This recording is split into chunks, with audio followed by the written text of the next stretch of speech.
अस्सलामुअलैकुम वरहमतुल्लाहि वबरकातुहू। मैं कामरान अली अनमोल फीड मिल रहीम यार ख़ान से आप सब दोस्तों से मुखातिब हूँ जी।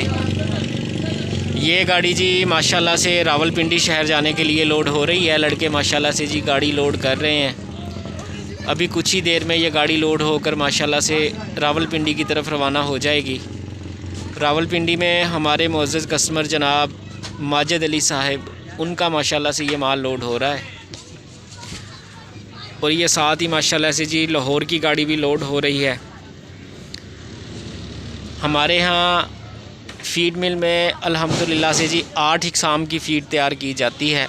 Milking plus feed, milking super plus feed, fattening feed, कुर्बानी feed, calf starter feed, grower feed और बकरा फ़ीड। और ये तमाम फ़ीड जी अल्हम्दुलिल्लाह से साफ़ सुथरी और मियारी अशिया से तैयार की जाती हैं ताकि जानवरों की सेहत में बेहतरी आ सके। हमारा नारा जी किसान की तरक्की पाकिस्तान की तरक्की है।